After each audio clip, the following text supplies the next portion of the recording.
يا أبا عبد الله يا أبا عبد الله. الغر الميامين الهداة المهديين سيما بقية الله في الأرضين واللعن الدائم على أعدائهم أجمعين. فقد قال الله تبارك وتعالى في محكم كتابه تلك الدار الآخرة نجعلها للذين لا يريدون علوا في الأرض ولا فسادا والعاقبة للمتقين. صلوات. اللهم صل على محمد وآل محمد. عزیزان محترم، حقیقت دین اور آخرت کے گھر، آخرت کا گھر، اس کے حوالے سے جو عشرہ مجالس شروع کیا، یہ اس کی تیسری مجلس ہے. اور اللہ رب العزت نے بتایا کہ وہ آخرت کا گھر، وہ آخرت کا گھر ہم اسے قرار دیں گے ان لوگوں کے لیے جو زمین پر برتری نہیں چاہتے اور نہ فساد پھیلاتے ہیں اور نیک انجام پرہیزگاروں کے لیے. والعاقبۃ للمتقین. تو عزیزان محترم، اب بات یہ ہے کہ جس وقت یہ بیت الحزن میں یہ مجلس ہو رہی ہے، تو اس وقت اور اس سے پہلے اور اس کے بعد بہت سی مجالس ہو رہی ہیں. یہ بھی ایک مجلس ہے. اچھا، اب لوگوں کا کیا ٹرینڈ ہے؟ لوگوں کا یہ ٹرینڈ کہ جی میں نے 6 مجلسیں کی تھی. صبح بھی ایک مجلس کی، پھر شام کو 3 مجلسیں کی، پھر رات کو کی، ٹوٹل 6 مجلسیں کی میں نے. تم نے صبح سے لے کر شام تک 6 مجلسیں کی، لیکن سوال میرا یہ ہے کہ آخرت کے گھر کی طرف کتنا فاصلہ طے کیا؟ یہ بھی تو دیکھے نا انسان کہ میں آخرت کے گھر سے جو دوری ہے، اس دوری کو میں نے کتنا ختم کیا، کتنا فاصلہ میں نے طے کیا، کتنا میں دنیا سے دور ہوا، آخرت سے قریب ہوا. محمد و آل محمد بلند ترین صلوات. میں نے کل بتایا تھا آپ کو گزشتہ مجلسوں میں کہ دنیا سے آخرت کا 50,000 سال کا فاصلہ ہے. تو یہ جو بھائی کہہ رہے کہ میں نے 6 مجلسیں کی، 6 مجلسیں کرنے کے بعد تمہاری معرفت میں کیا اضافہ ہوا؟ یا سن 2021 کے محرم میں تمہاری معرفت کتنی تھی؟ بلند آواز سے صلوات پڑھیں. تو بات یہ کر رہے تھے کہ معرفت کا لیول کتنا اضافہ ہوا، کتنا انسان دین کی حقیقت کو سمجھا. سن 2021 میں جو محرم کیا اور سن 2022 میں تہوار ہے کیا ہوئی کہ پہلے بھی ایک محرم کیا تھا پچھلے سال، اس سال بھی محرم کر لیا. پچھلے سال بھی کالے کپڑے پہن لیے تھے، اس سال بھی کالے کپڑے پہن لیے. پچھلے سال بھی ماتم کیا تھا، اس سال بھی ماتم کیا. یہ تہوار چل رہا ہے، رسم چل رہی ہے یا نہیں؟ ہمیں اس فاصلے کو طے کرنا ہے جو آخرت کے گھر کا ہے. ایک جملہ آپ کو میں ہدیہ کروں، اگر توجہ ہو میری طرف. امام حسین کی شہادت سے لے کر اب تک کتنے سال ہو گئے؟ سن 61 ہجری میں امام حسین کی شہادت ہوئی اور اب ہے 1444. ٹھیک ہے، تو کتنے سال ہوئے جی؟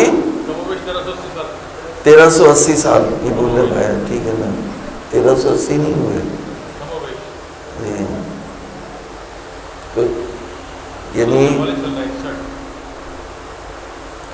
21 سال کم کریں گے نا، 21 سال آپ کم کر لیں، یعنی اس میں 23 سال کم کر لیں، تو 1400 میں 23 سال کم کر لیں تو کتنے بنتے ہیں؟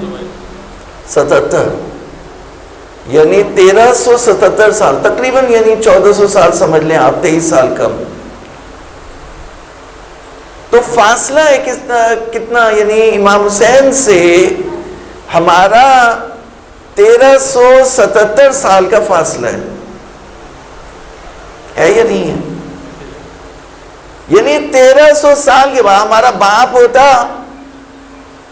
13 سال کے بعد پوچھتے نہیں، چھوڑو بس ٹھیک ہے فاتحہ پڑھ دے کافی ہے یا نہیں ہے؟ 13 سال کے بعد انسان اپنے باپ کی جو فاتحہ پڑھ دیتا ہے. مجلس نہیں کرا تھا بھائی، مجلس پڑھانے میں خرچہ ہوتا ہے، زحمت ہوتی ہے. 13,000 سال ہو گئے، 13,000 یعنی 1373 سال ہو گئے، 77 سال ہو گئے امام حسین کی شہادت کو، اور ہمارا ان سے اتنا فاصلہ ہے. تو کتنا فاصلہ؟ جو 23 سال جو میری طرف سے آپ رکھ لے تو 1400 سال کا فاصلہ. اب یہ 1400 سال کا فاصلہ ہمارا امام حسین سے کیسے پورا ہو؟ یہ ہے دین، حقیقت دین اگر سمجھنی ہے تو یہ 1400 سال کا فاصلہ طے کرنا ہے. کیسے طے کرنا ہے؟ معصوم نے یہ فرمایا کہ اگر تم یہ جملہ بولتے رہو، یا لیتنی کنت معک فافوز معک فوزا عظیما، اے کاش میرے مولا میں آپ کے ساتھ ہوتا، پس میں فوز عظیم تک، آپ کے ساتھ شہادت تک پہنچ سکتا. اگر یہ جملہ بولتے رہو گے تو پروردگار تمہیں کربلا کے شہیدوں کے ساتھ شامل کر دے گا. اور محمد و آل محمد صلی اللہ حسن بھائی کا میسج ہے، وہ ایک سنی شخصیت آ رہے ہیں ممتاز بن مسلم. تو کتنے سال کا فاصلہ طے کیا؟ کتنے سال کا فاصلہ؟ 1400 سال، 23 سال کا، 1400 سال کا فاصلہ آپ طے کر سکتے ہیں. کس سے؟ یا لیتنی کنت معک، اے کاش میں آپ کے ساتھ ہوتا. انسان اگر شہادت کی آرزو کرے، امام حسین کے ساتھ جان دینے کی آرزو کرے، کہا اگر یہ جملہ بولے گا تو اسے امام زمانہ کے لشکر میں، امام مہدی کے لشکر میں بھی اسے شامل کر لیا جائے. تو امام مہدی کا لشکر تو ابھی نہیں آیا، ابھی پتہ نہیں کتنے 100 سال کے بعد امام مہدی کا لشکر آئے گا. اور 1377 سال گزر گئے امام حسین کو، میں بیچ میں ہوں، نہ امام حسین کے لشکر میں تھا، نہ امام مہدی کے لشکر کا سپاہی ہوں. تو کہا کہ تو ایک کام کر، نماز تو پڑھنی ہے وقت کے اوپر، لیکن یہ جملہ بولتے رہنا، یا لیتنی کنت معک فافوز معک فوزا عظیما، پروردگار کربلا کے شہیدوں میں بھی تیرا نام لکھے گا اور تجھے امام مہدی کا سپاہی بھی بنائے گا. اگر مر جائے گا تو قبر سے پروردگار اٹھائے گا. جب مہدی آل محمد ظہور کریں گے اور آواز دیں گے تو پروردگار اسے قبر سے اٹھائے گا اور یہ مولا امام مہدی کے لشکر میں شامل ہو جائے گا. تو اگر یہ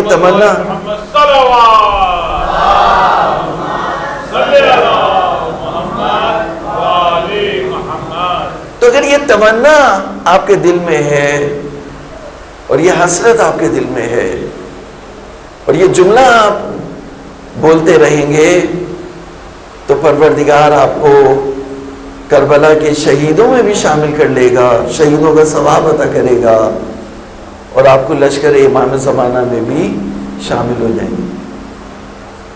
دوستو، ہم نے آپ کے سامنے یہ آیت کریمہ پڑھی. کل ایک دعا آپ کے سامنے پڑھی تھی کہ جو ہم نماز میں پڑھتے ہیں دعائے قنوت میں، ربنا آتنا فی الدنیا حسنہ وفی الآخرۃ حسنہ وقنا عذاب النار.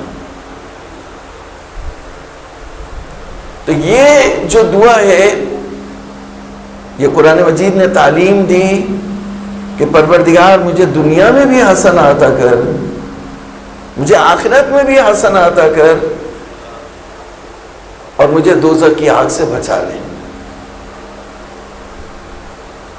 تو انسان اس دنیا میں جتنی چیزیں بھی جمع کر لے، سونا جمع کر لے، باغ بنا لے، گاڑیاں جمع کر لے، بنگلے جمع کر لے، کیش جمع کر لے، وہ سب یہی رکھا رہ جائے گا۔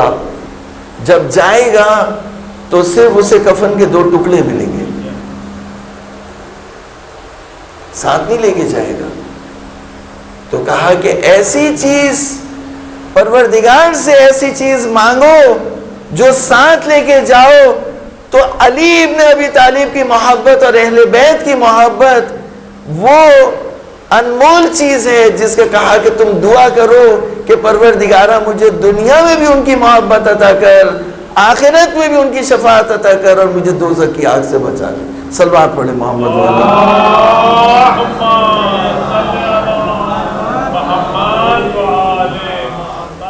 ربنا آتنا فی الدنیا حسنہ وفی الآخرۃ حسنہ وقنا عذاب النار۔ آپ کو پتہ ہے کہ سورہ شورا میں، قرآن مجید میں ایک سورہ ہے اس کا نام ہے شورا، سورہ شورا۔ شورا کہتے ہیں مشورہ کرنے۔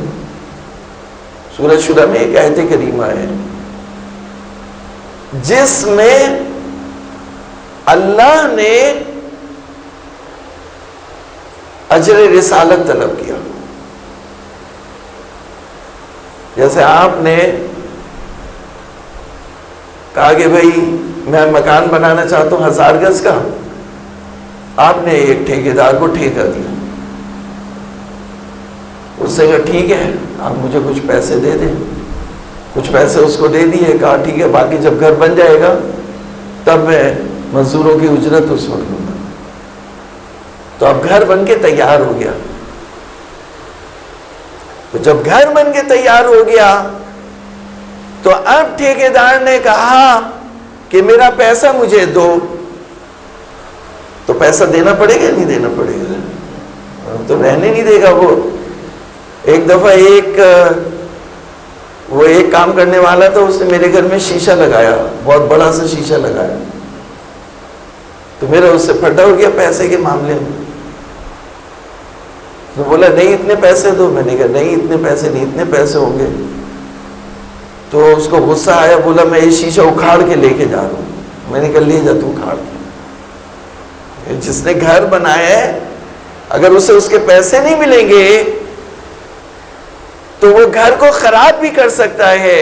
تو دوستو اللہ نے رسول کو بھیجا تبلیغ دین کے لیے، دین کی تبلیغ کی۔ رسول اللہ صلی اللہ علیہ وسلم نے 23 سال تک تبلیغ کی دین کی۔ تو جب 23 سال دین کی تبلیغ کی اور وہی دین ہم تک پہنچ گیا، ہم 1400 سال کے بعد ہیں نا، 1377 سال بنے، تو 1377 سال کے بعد ہم یہاں پر ہیں۔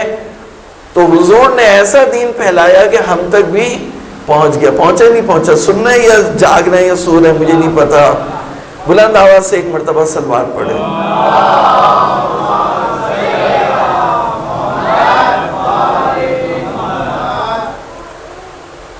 تو دین حضور نے زحمتیں کی دین پہنچایا۔ اب جب دین پہنچا لیا تو کہا میری اجرت۔ تو اللہ تعالیٰ نے کہا اجرت طلب کرو ان سے، لوگوں سے کہو بھئی اجرت دو۔ ہم نے دین پہنچایا، حضور نے دین پہنچایا۔ 23 سال تک حضور دین کی تبلیغ کرتے رہے۔ جب دین پورا پہنچا لیا تو اب لوگوں سے کہا پیسہ دو۔ تو کہا لا اسألکم اجرا، جو اجرت ہوتی ہے مزدور کی اسی کو عربی زبان میں اجر کہتے ہیں۔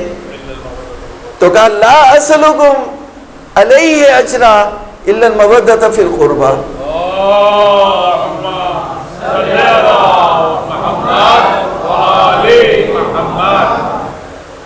اگر میں ابھی اعلان کر دوں کہ جو بھی یہاں مجلس میں آئے گا اس کو 1000 روپے دینے ہوں گے روزانہ، تو دیکھتے ہو کل کتنے لوگ آتے ہیں. ہاں اگر یہ واقعی اعلان کر دیا جائے کہ حسین تو خوش ہو جائیں گے. اگر اعلان کر دیا جائے کہ جو بھی مجلس میں آئے گا 1000 روپے سے دینے، تو حضور اگر پیسہ مانگ لیتے، حضور نے پیسہ مانگا، اللہ نے کہا پیسہ مانگو، حضور نے پیسہ مانگا تو لوگوں کے چہرے بن گئے. تو جب بن گئے تو کہا اچھا پیسہ نہیں چاہیے لیکن میرے قرابت داروں سے محبت کرو. تو کہا سورہ شورى میں قل لا اسألکم علیہ اجرا، اے میرے حبیب کہہ دو کہ میں اس رسالت کی مزدوری کی کوئی اجر اجرت نہیں چاہتا سوائے اس کے کہ میرے قرابت داروں سے محبت کی جائے.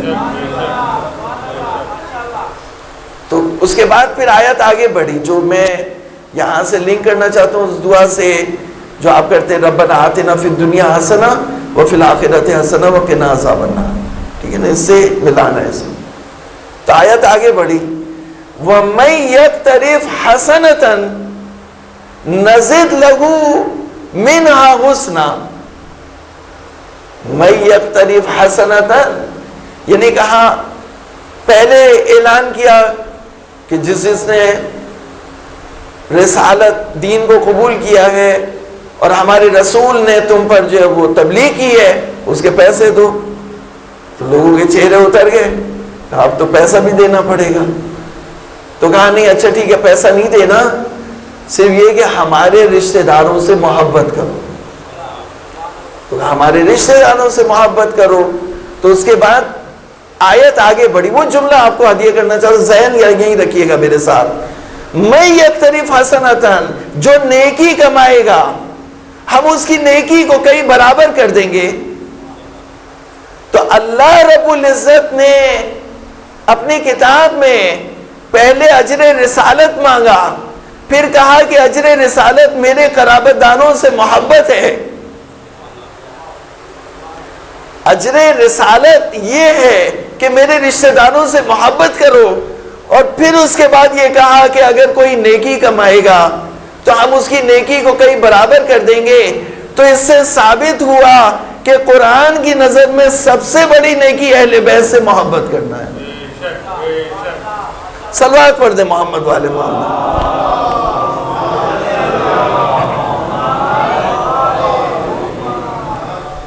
یہ جو بات کہی ہے میں نے یہ اس لیے کہی ہے کہ آپ معذرت چاہتا ہوں بے وقوفوں کی طرح سے دعا نہیں پڑھیے گا ربنا آتنا فی الدنیا حسنہ وفی الآخرۃ حسنہ وقنا عذاب النار. نہیں، حسنہ تو صدقہ دینا بھی حسنہ ہے، کسی کی پریشانی دور کر دینا حسنہ ہے، کسی مومن کا کام کر دینا حسنہ ہے. لیکن نہیں، حسنہ کیا ہے؟ اہل بیت سے محبت کرنا. اہل بیت سے محبت کرنا، اجر رسالت ادا کرنا، یہ حسنہ ہے. اجر رسالت مثال کے طور پر کسی ٹھیکیدار نے آپ کا گھر بنایا ہو اور آپ نے اس کو پیسے نہیں دیے، کھا گئے آپ اس کے پیسے، اب وہ بیٹھا ہوا ہے، اب کیا کریں گے آپ؟ کچھ تو اس کے ساتھ نیکی کرے نا. تو جو نیکی اس کے ساتھ کر سکتے ہیں وہ نیکی رسول کے رشتہ داروں کے ساتھ کریں کہ ان سے خالص محبت کریں. لہذا دعا کہلوائی، دعا منگوائی ربنا آتنا فی الدنیا حسنہ وفی الآخرۃ حسنہ وقنا عذاب النار. پروردگارہ اس دنیا میں بھی رسول کے رشتہ داروں کی محبت ہو اور آخرت میں بھی ان کی شفاعت ہو اور مجھے دوزخ کی آگ سے بچا لے. ربنا آتنا فی الدنیا حسنہ وفی الآخرۃ حسنہ وقنا عذاب النار. تو اب یہ ہمارے حاجی بھی آ گئے ہیں، پروردگار ان کے حج کو قبول کرے. ایک مرتبہ ان کی عبادتوں کی قبولیت کے لیے بلند آواز سے صلوات پڑھ دیں.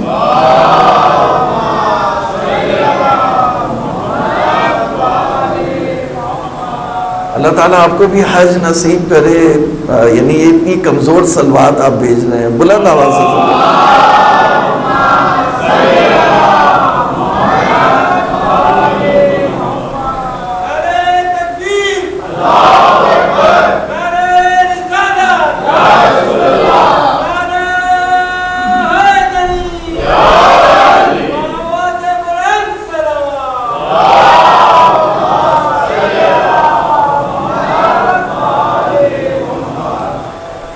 یہ دعا جو ہے کہ ربنا آتنا فی الدنیا حسنہ وفی الآخرۃ حسنہ وقنا عذاب النار. میں نے طواف کی دعائیں جو ہے وہ تعلیم دی، سکھائیں حاجیوں کو کہ طواف میں کون کون سی دعائیں پڑھنی چاہیے.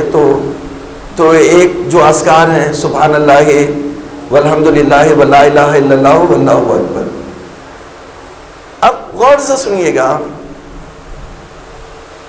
اب حاجی نے طواف شروع کیا حجر اسود سے جو پہلا کونا ہے خانہ کعبہ کا.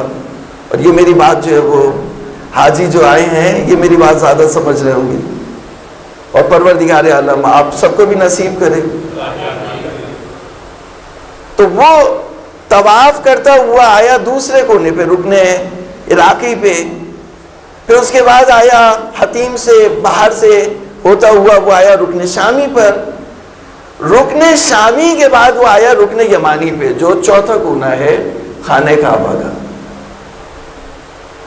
تو کہا کہ وہاں سے تم نے یہ دعا پڑھنی ہے ربنا آتنا فی الدنیا حسنہ وفی الآخرۃ حسنہ وقنا عذاب النار. تو مجھے سمجھ میں نہیں آیا کہ اس دعا کا کیا فلسفہ ہے کہ اس پورشن میں جو رکن یمانی سے حجر اسود کا فاصلہ ہے اس دعا کو پڑھنا ہے. تو معلوم یہ ہوا کہ رکن یمانی کیا ہے. رکن یمانی وہ جگہ ہے جہاں سے حضرت علی کی والدہ فاطمہ بنت اسد کعبے میں داخل ہوئی تھی. توجہ ہے یا نہیں ہے؟ اور وہ نشان بھی ابھی تک موجود ہے. اور حجر اسود تک اس نے یہ دعا پڑھنی ہے. تو حجر اسود کے فوراً بعد وہ مقام ہے جہاں پر مہدی آل محمد کھڑے ہوں گے. مقام امام زمانہ ہے، کھڑے ہوں گے. بلند آواز سے صلوات پڑھیں.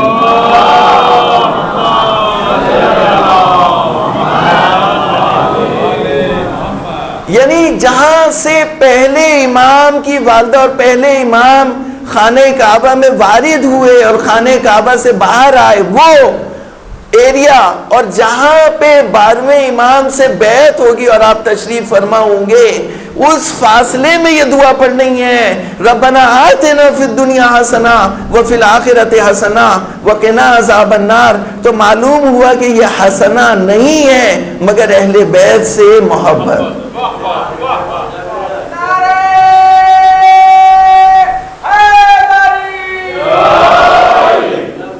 اور میں آپ کو قرآن مجید کا کلو دے چکا ہوں کہ پروردگار نے سورہ شورى میں جا کے دیکھ لیجئے گا قرآن مجید میں وہاں پہ جب حکم دیا اپنے حبیب سے خطاب کیا قل لا اسألکم علیہ اجرا، میرے حبیب کہہ دو کہ اس کار رسالت کا میں کوئی صلہ نہیں مانگتا، کوئی اجرت نہیں طلب کرتا.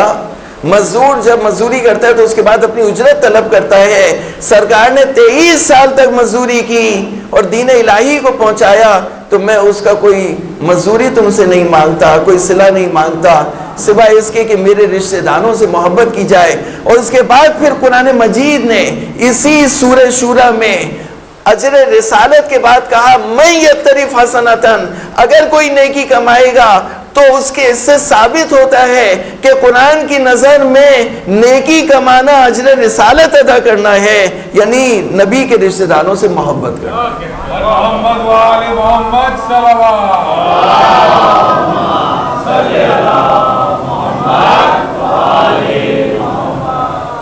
تو جہاں ولایت علی ابن ابی طالب ہوگی، جہاں اہل بیت کی محبت ہوگی وہاں دوزخ کی آگ نہیں ہوگی. دوزخ کی آگ وہاں سے بہت دور ہے جہاں علی ابن ابی طالب کی ولایت ہو. لہذا حضور نے فرمایا کہ اگر تمام انسان علی کی ولایت کو قبول کر لیتے تو پروردگار دوزخ کی آگ کو پیدا نہ کرتا. لوش تمان ناسو علی حب علی ابن ابی طالب لما خلق اللہ النار. اگر تمام لوگ علی کی محبت پہ جمع ہو جاتے تو دوزخ کی آگ پیدا ہی نہیں کرتا اللہ. تو دوستو ہم نے یہ آپ کو بات کی, ابھی کچھ لوگ جو وہ دیر سے آئے, میں ایک مرتبہ پھر تکرار کر دوں, اس سے پہلے ایک مرتبہ صلوات ہدیہ کر دیں.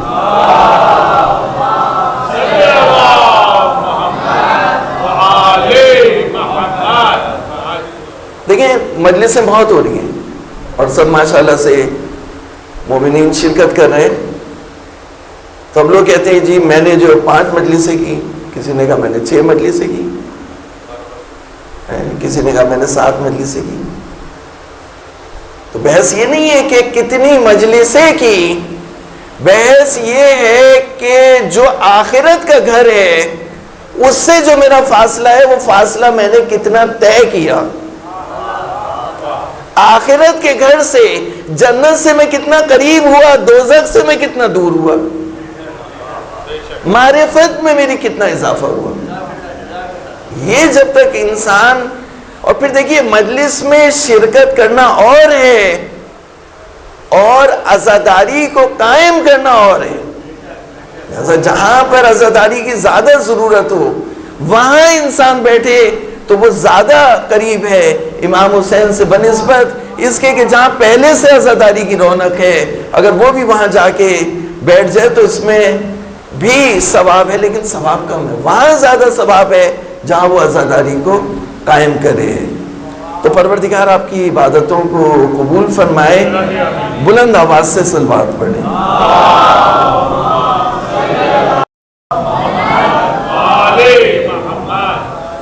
ایک جملہ میں عزاداروں کو, ہمارے حسن بھائی بھی ہیں تنظیم فروغ عزاداری کے, تو ہدیہ کروں.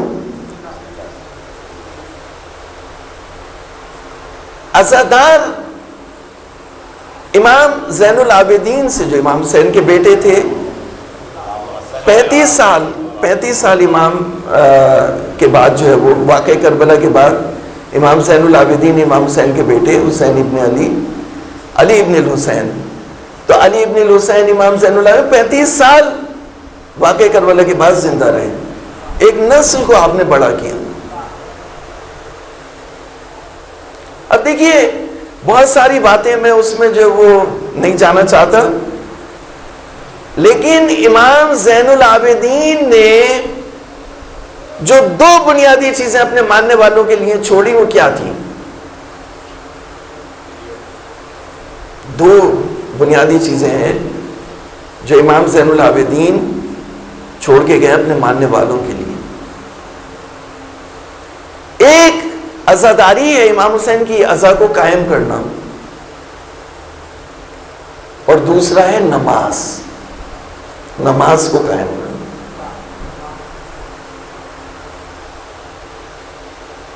ہمارے ہاں رسم ہے کہ امام حسین نے عاشور کی شب پوری رات عبادت میں گزاری, پوری رات آپ نے سجدوں میں گزاری, تلاوت قرآن میں گزاری, اور جو امام حسین کے ساتھی تھے انہوں نے بھی پوری رات سجدوں میں گزاری, عبادت میں گزاری, تلاوت قرآن میں گزاری.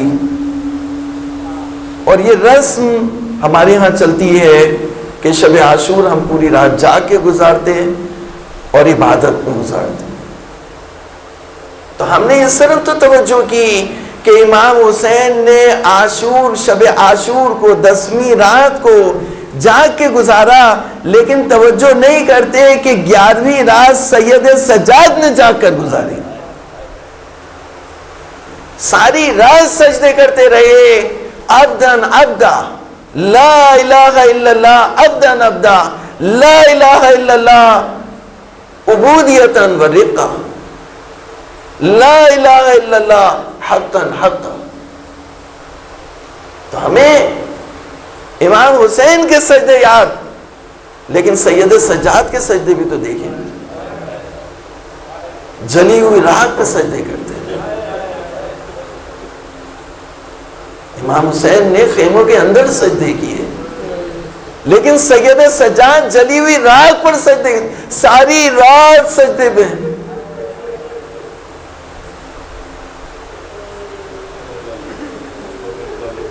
دوستو ایسے امام کے ہم ماننے والے اور ہمارے عزادار نماز میں کوتاہی کریں، استقامت نہیں پیدا ہو سکتی. ابھی میں نے ایک جملہ کہا تھا، اور میں یہ حسن بھائی کے لیے جملہ جو ہے وہ دوبارہ تکرار کر دوں کہ ہمارا فاصلہ امام حسین سے 1377 سال کا، 1377 سال کا فاصلہ ہے ہمارا امام حسین سے. اور امام مہدی سے جو ہمارا فاصلہ ہے وہ کتنا ہے ہمیں نہیں پتا. تو نہ ہم لشکر امام زمانہ میں ہیں اور نہ میں لشکر امام حسین میں تھے. تو اب کیا کریں؟ ہم بیچ میں ہیں، کیا کریں؟ یہ دوستو یہ سچا دین ہے.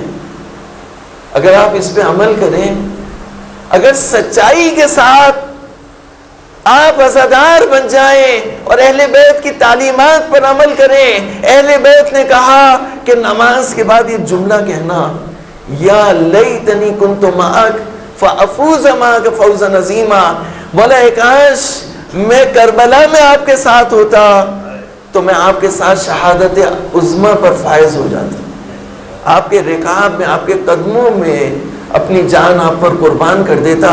اگر تم شہادت کی تمنا کرو گے تو پروردگار تمہیں کربلا کے شہیدوں میں بھی شامل کرے گا اور تمہیں لشکر امام مہدی میں بھی شامل کر دے گا. صلوات پڑھ دے محمد والے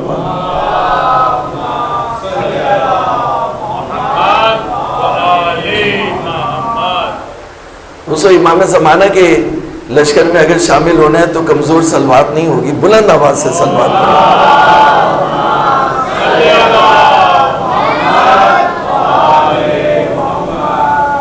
تو کہا تلک دار الاخرہ، وہ آخرت کا گھر، نجعلھا ہم اسے قرار دیں گے، للذین لا یریدون علوا فی الارض ولا فسادا والعاقبۃ للمتقین.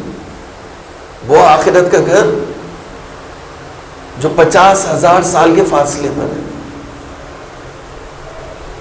ہم نے ان لوگوں کے لیے قرار دیا جو زمین پہ برتری نہیں چاہتے اور نہ فساد پھیلانا چاہتے ہیں، اور نیک انجام پرہیزگاروں کے لیے. تو نیک انجام یعنی اینڈ، تو اینڈ سے پہلے کا بھی تو وقت ہے نا. تھوڑا سا اگر آپ میری طرف توجہ کریں، میں یہ پیغام جو ہے وہ دوں اور پھر مصائب کے چند جملے آپ کی خدمت میں پیش کروں کہ والعاقبۃ للمتقین، عاقبت متقیوں کی ہے. تو عاقبت سے پہلے کیا ہے؟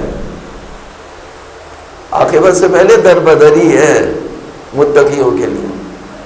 کیونکہ دنیا میں جو جتنے گنڈے ہیں، جتنے بدماش ہیں، جتنے چور اچکے، اب کون کون ان کے نام جو ہے وہ آپ خود بہتر رکھ لیں، میں نہیں لینا چاہتا، کسی کو برا لگ جائے کسی کو اچھا لگ جائے. تو وہ سارے کے سارے جو ہے وہ ان کے لیے ہے دنیا. تو اللہ تعالیٰ نے منع نہیں کیا، آپ بھی کر سکتے، لیکن انہوں نے اپنی تیزیاں. تو مولا نے فرمایا کہ لا یکون ولا تکون علینا دولتا الا تکون لنا عاقبتا. اگر کوئی حکومت ہمارے خلاف ہوگی تو جو انجام ہے، نیک انجام ہے، وہ ہمارے ساتھ ہوگا. تو یزید نے کیا کیا امام حسین کے ساتھ؟ آپ دیکھیے کہ ایک سید سجاد بچ گئے، اور وہ بھی کس طرح سے بچے؟ آپ کو معلوم ہے کس طرح سے بچے، ورنہ انہوں نے تو کسی کو بھی نہیں چھوڑا. حد یہ کہ 6 مہینے کے بچے علی اصغر کو بھی نہیں چھوڑا نا. سب کو انہوں نے اپنی دانش میں سب کو مار دیا، سب کو ختم کر دیا. لیکن کیا ہوا؟ عاقبت کس کی ہوئی؟ انجام کس کا ہوا؟ فتح کس کی ہوئی؟ حسین کی ہوئی. والعاقبۃ للمتقین. تو یہ ایک الگ مطلب ہے، لیکن میں جس طرف آپ کو متوجہ کرنا چاہتا ہوں کہ جو پرہیزگار ہیں وہ پرہیزگار در بدر ہیں. ان کو ایک مرکز اور محور کی ضرورت ہے جو ان کو ایک کر دے، اور اس دنیا میں بھی جو ان کی دربدری ہے اسے ختم کر دے. تو جو محور متقیوں کو ایک کر دے اسے امام المتقین کہتے ہیں. صلوات پڑھ دے محمد والے.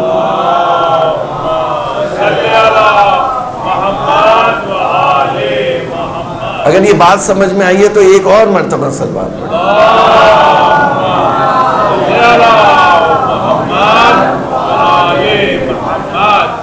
امام المتقین یعنی قرآن مجید کی جو آیات ہیں وہ ان میں ساری چیزیں سیدھی سیدھی ایسے نہیں لکھی ہوتی جیسے آپ سمجھ رہے ہیں. ان میں بہت آگے پیچھے ہے. تو عاقبت متقیوں کی.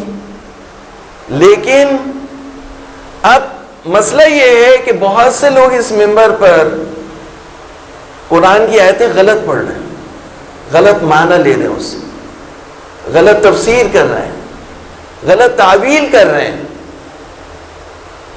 تو اب ضرورت ہے ہدایت کی. تو قرآن مجید نے کیا کہا؟ الف لام میم میں ایک جملہ آپ کو ہدیہ کر کے جو ہے وہ بات کو مکمل کروں. الف لام میم ذالک الکتاب لا ریب فیہ ھدی للمتقین. یہ قرآن متقین کے لیے ہدایت ہے اور علی متقین کے لیے امام ہے. علی متقیوں کے لیے امام ہے. تو قرآن مجید نے اپنا تعارف کیا، کہا کہ ان ہوا الا ذکر للعالمین. نہیں ہے یہ مگر عالمین کے لیے ایک نصیحت. عالمین کے لیے نصیحت. تو ہمارے ہاں کے جو وہ قرآن کو معنی کر رہے ہوتے ہیں، جو قرآن کے مفسر بنے بیٹھے ہیں، وہ سمجھتے ہیں عالمین یعنی بہت سارے عالم. قرآن ان ہوا الا ذکر للعالمین، عالمین کے لیے نصیحت ہے. یا کہا کہ اللہ رب العالمین ہے. تو اس سے مراد کیا ہے؟ عالمین سے مراد انسان ہے، عالمین سے مراد جن ہے، عالمین سے مراد ملائکہ ہے. لہذا وہاں پہ کہا ان هو الا ذکر للعالمین، نہیں ہے یہ مگر عالمین کے لیے نصیحت. لمن شاء منکم ان یستقیم، جو تم میں سے سیدھا ہونا چاہے، جو تم میں سے سیدھا ہونا چاہے. جو سیدھا نہیں ہونا چاہے وہ جتنے بھی ترجمے نقل کر لے، جتنی بھی آیتیں نقل کر لے، بیکار ہے. جو تم میں سے سیدھا ہونا چاہیے یہ اس کے لیے نصیحت ہے.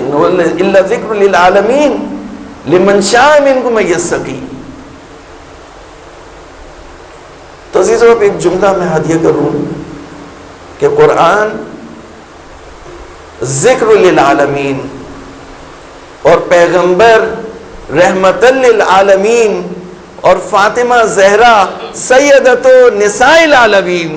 صلوات پڑھیں محمد والے محمد.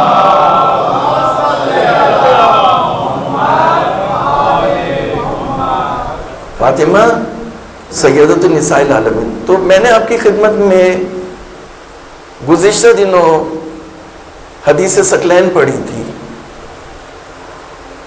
اور یہ بتایا تھا کہ حضور نے، جو صحیح مسلم میں بھی موجود ہے اور معتبر ترین حدیث ہے، کہ حضور نے فرمایا کہ میں تم میں دو گراں قدر چیزیں چھوڑے جا رہا ہوں، ایک اللہ کی کتاب اور دوسری میری اطرت. انی تارک فیکم الثقلین کتاب اللہ و اطرتی اہل بیتی. تو میں نے اس میں دقت کی تھی آپ کی خدمت میں کہ جب حضور اس دنیا سے تشریف لے گئے تو قرآن مجید کتاب کی صورت میں مرتب نہیں تھا. جو قرآن مجید کتاب کی صورت میں مرتب ہوا ہے یہ حضرت عثمان کے زمانے میں ہوا, اور یہی وہ قرآن عثمان طہا والا قرآن, اور اہل بیت نے بھی فرمایا کہ یہی وہ قرآن ہے جو حضرت محمد مصطفیٰ پر نازل ہوا.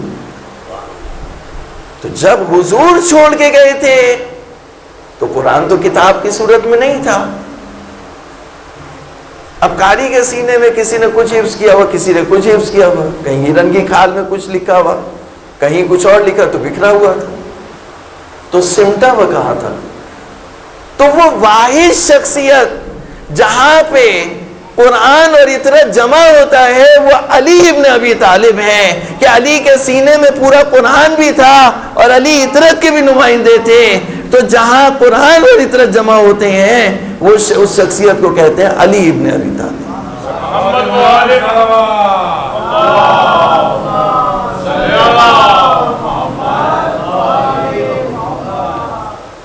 نعرہ بھی تو لگائیے, بلند آواز سے جواب دیں, ہاتھ اٹھا کے نعرے کا جواب دیں, بلند آواز.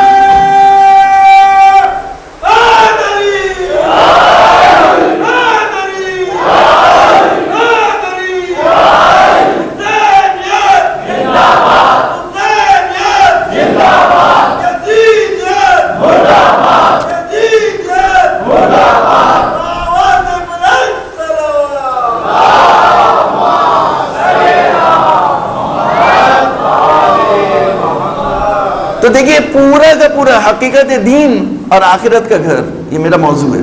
تو پورا کا پورا دین خلاصہ ہو رہا ہے کس میں؟ علی ابن ابی طالب. تو حضور کے بعد یہ کہا گیا کہ قرآن کافی ہے ہمارے لیے, یہی کہا گیا نا. اب میں نے تو آپ کو بتلا دیا کہ قرآن اور اطرت جہاں جمع ہوتی ہے اسے علی ابن ابی طالب کہتے ہیں. نئی بات کہی ہے میں نے آپ کی اس خدمت میں جو آپ نے سنی نہیں ہو. حدیث تو بہت سنی ہوگی, یہ بات نہیں سنی ہوگی.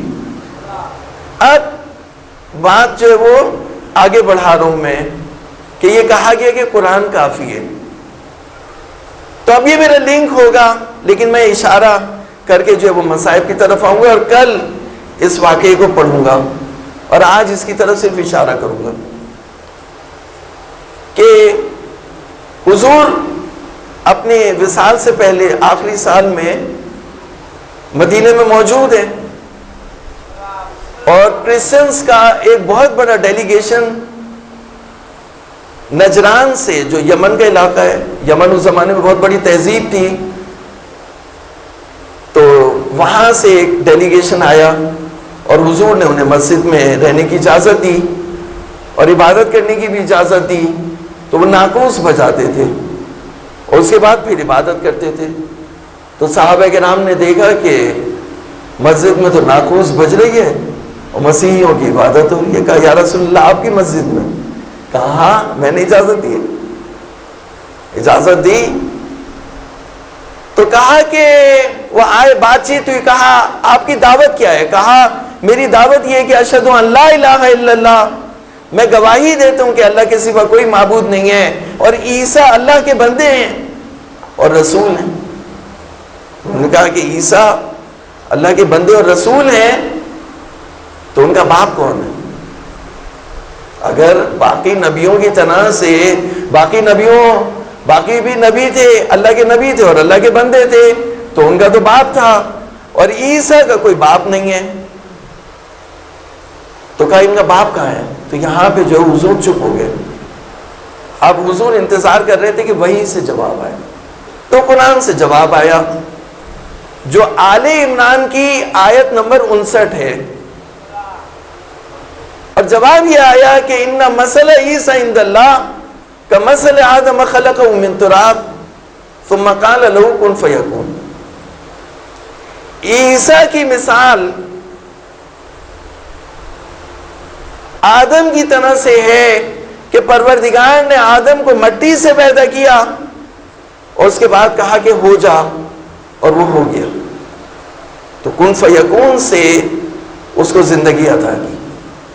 تو جس طرح سے آدم کو بغیر باپ کے پیدا کیا, لیکن آدم اللہ کے بیٹے نہیں ہیں, آدم جو ہے وہ صفی اللہ ہیں، اللہ کے بندے ہیں، اللہ کے رسول ہیں، اللہ کے نبی ہیں، نبی اللہ ہیں، اللہ کے بیٹے نہیں ہیں، جبکہ ان کا کوئی باپ نہیں ہے۔ تو اسی طرح سے عیسیٰ کی بھی مثال ہے کہ عیسیٰ کو کوئی باپ نہیں ہے، پروردگار نے عیسیٰ کو مٹی سے پیدا کیا، پھر اس کے بعد کہا ہو جا تو وہ ہو گیا۔ توجہ ہے یا نہیں ہے؟ تو حضرت محمد میں نے ختم کیا تو قرآن کی طرف سے ایک بہت بڑی دلیل آ گئی، لیکن وہ لوگ نہیں مانے۔ جب وہ لوگ نہیں مانے تو بس یہیں پر میرا پیغام ہے کہ فَمَنْ حَاجَّكَ فِيهِ مِنْ بَعْدِ مَا جَاءَكَ مِنَ الْعِلْمِ، پس اگر کوئی تم سے بحث کرتا ہے، محاجہ کرتا ہے، حجت کرتا ہے، اس کے بعد کہ اس کے پاس علم آ گیا، تو بہت سے مفسرین نے لکھا کہ علم سے مراد قرآن ہے۔ تو اب جملہ سنیے گا، اور اسی جملے کے لیے میں نے آپ کو زحمت دی تھی، توجہ کا طالب ہوں، کہ کہا کہ اگر کوئی علم آنے کے بعد بھی تم سے محاجہ کرے تو تم اسے دعوت دینا۔ فَمَنْ حَاجَّكَ فِيهِ مِنْ بَعْدِ مَا جَاءَكَ مِنَ الْعِلْمِ فَقُلْ تَعَالَوْا نَدْعُوا أَبْنَاءَنَا وَأَبْنَاءَكُمْ وَنِسَاءَنَا وَنِسَاءَكُمْ وَأَنفُسَنَا وَأَنفُسَكُمْ ثُمَّ نَبْتَهِلْ فَنَجْعَلْ لَعْنَةَ اللَّهِ عَلَى الْكَاذِبِينَ۔ تو اگر کوئی علم آنے کے بعد بھی تم سے محاجہ کرے، بحث کرے، تمہاری بات نہ مانے، تو پھر کہنا کہ تم اپنے بچے لے آؤ، ہم اپنے بچے لاتے ہیں، تم اپنی عورتیں لے آؤ، ہم اپنی عورتیں لاتے ہیں، تم اپنے نفسوں کو لاؤ، ہم اپنے نفس لاتے ہیں، پھر مباہلہ کرتے ہیں اور اللہ کی لعنت جھوٹوں پہ قرار دیتے ہیں۔ تو یہاں پر جو بات آئی وہ یہ آئی کہ جب قرآن نصرانیوں کے لیے، کرسچنز کے لیے قرآن کافی نہیں ہوا، اکیلا قرآن کافی نہیں ہوا، رسول کافی نہیں ہوا، تو جب اکیلا قرآن کافی نہیں ہوا، اہل بیت کی ضرورت پڑ گئی، تو پھر کیسے کہہ سکتے ہو کہ قرآن کافی ہے؟ صلوات پڑھیں محمد والے محمد۔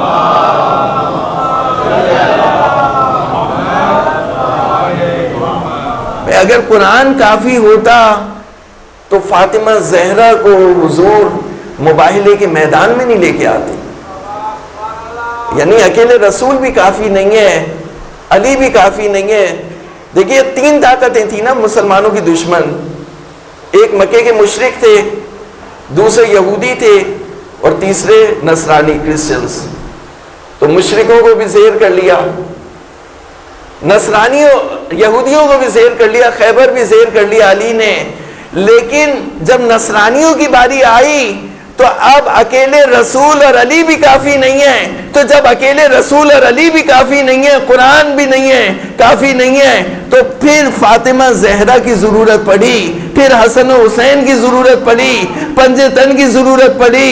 تو بھئی اگر اکیلا قرآن کافی ہوتا تو رسول مباہلے کے لیے حسن و حسین اور فاطمہ زہرا کو نہیں لے کے جاتے، ان کو لے جانا اس کی دلیل ہے کہ قرآن کافی نہیں ہے۔ صلوات پڑھیں محمد والے محمد۔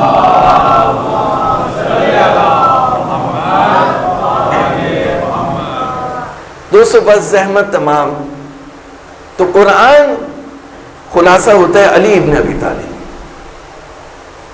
اور نہیں کہا حضور نے علی، بلکہ کہا میں تم میں قرآن اور اطرت چھوڑے جا رہا ہوں، اس لیے کہ علی کے بعد حسن قرآن اور اطرت کے نمائندے ہیں، حسن کے بعد حسین قرآن و اطرت کے نمائندے ہیں۔ جب حسین تھے تو اس وقت بھی عالم اسلام بکھرا ہوا تھا، تو جو حسین کے ساتھ آ گیا وہ کامیاب ہو گیا، اور جس سے حسین کو چھوڑ دیا وہ ناکام ہو گیا۔ دوستو آج 3 محرم ہے، اور 3 محرم کو حسین کے ایک ایسے سپاہی کا ذکر کرنا ہے جس پر حسین بھی روئے. ہم جمع ہوئے نا, لائٹیں بند کر, ہم جمع ہوئے کس لیے؟ حسین پر رونے کے لیے جمع. حسین پر گریہ کرے, حسین کے بچوں پر گریہ کرے. جس بے دردی کے ساتھ گھیر کے کربلا کے بیابان میں حسین کے بچوں کو پیاسا کیا گیا اور پھر ان کے گلے کاٹے گئے, اس پر رونے کے لیے جمع ہوئے نا. تو ابھی حسین کربلا میں نہیں پہنچے تھے, حسین زبالہ کی منزل پر تھے. ابن طاووس لکھتے ہیں کہ حسین ابھی رکے ہوئے تھے کہ 2 سوار آئے کوفے سے, کہا کہ مولا ہم آپ کو ایک خبر دینا چاہتے ہیں. اور وہ اکیلے میں آپ کو خبر دینا چاہتے ہیں. کہا کیا خبر دینا چاہتے ہو؟ میں کوئی بات مخفی, یہ سب میرے ساتھی ہیں جو کہنا ہے ان کے سامنے کہو. کہا ہم نے کوفے میں یہ دیکھا کہ جو آپ کے سفیر اور آپ کے نمائندے ہیں مسلم ابن عقیل اور حانی ابن عروہ, ان کی لاشوں کو, ان کے سروں کو دارالامارہ پہ کاٹا گیا اور اس کے بعد ان کو دارالامارہ کی چھت سے ان کے جسموں کو گرایا گیا اور اس کے بعد دونوں کی لاشوں میں پاؤں میں رسی باندھ کے بچے کوفے کی گلیوں میں مسلم اور حانی ابن عروہ کی لاشوں کو لیے پھر رہے تھے. جب امام حسین نے یہ جملہ سنا تو کہا, بے اختیار کہا, انا للہ وَإِنَّا إِلَيْهِ رَاجِعُونَ. اور اس کے بعد آپ نے گریہ کیا. آپ کے ساتھ جو لوگ تھے انہوں نے گریہ کیا, شہادت کی آیتیں پڑھی. اور بہت سے وہ لوگ جو مال غنیمت کی لالچ میں آپ کے ساتھ آئے تھے اور دنیا داری کے چکر میں آپ کے ساتھ آئے تھے, وہ دور ہو گئے.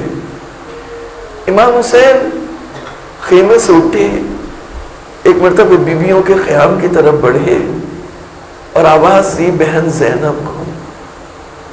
بی بی زینب آئی, کہا بہن زینب ذرا مسلم کی بیٹی کو لے کر کے آنا. مسلم کی بیٹی تھی, ایک بہت پیاری سی بچی تھی, اس کا نام تھا عاتقہ, چھوٹی سی بچی تھی. کہا عاتقہ کو لے کے آنا. عاتقہ کو بلوایا, گود میں لیا, پیار کرنے لگے. بچی ذہین تھی. کہا چچا جان مجھے ایسا لگتا ہے کہ میرے بابا شہید ہو گئے ہیں جبھی آپ مجھ سے اس طرح سے پیار کر رہے ہیں. کہا بیٹی اب میں ہی تمہارا بابا ہوں. بیٹی میں ہی تمہارا بابا ہوں. یہ کہا پھر زینب سے کہا کہ میرا بکسا لے کر کے آنا. بی بی بکسا لے کر کے آئے, بکسے کو کھولا, بالیاں نکالی, سونے کی بالیاں. وہ بالیاں پہنوائی عاتقہ کو. سکینہ بی بی کھڑی دیکھ رہی تھی کہ جب کسی بچی کا باپ مر جاتا ہے تو اسے پیار کیا جاتا ہے, اسے بالیاں پہنائی جاتی ہے. لیکن جب عصر عاشور کو سکینہ کے بابا اس دنیا سے گئے تو شیور نے کانوں کو زخمی کیا, باخون ہوا اور اتنے تماچے مارے کہ بچی بلبلا گئی. بابا آپ کے بعد گوشت مارے چھنے, کان زخمی ہوئے اور اتنے تماچے لگے.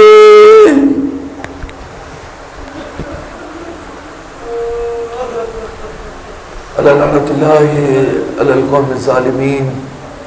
سیعلم الذین ظلموا ای منقلب ینقلبون. بار الہ اس خلیل طاعت کو قبول فرما, جو بیمار ہیں انہیں شفاء کامل عطا فرما, مخصوصاً ہمارے روز ہیں ان کے قرضوں کو ادا فرما, جو بے روزگار ہیں انہیں روزگار عطا فرما, جو بے نمازی ہیں انہیں نمازی بنا دے, جو بے پردہ ہیں ہماری بیویاں انہیں پردہ بنا دے. ہمیں فسق و فجور سے, حرام سے, گناہ سے محفوظ فرما. قلب مقدس امام زمانہ کو ہم سے راضی و خوشنود فرما. ہماری صفوں میں اتحاد اور اتفاق برقرار فرما.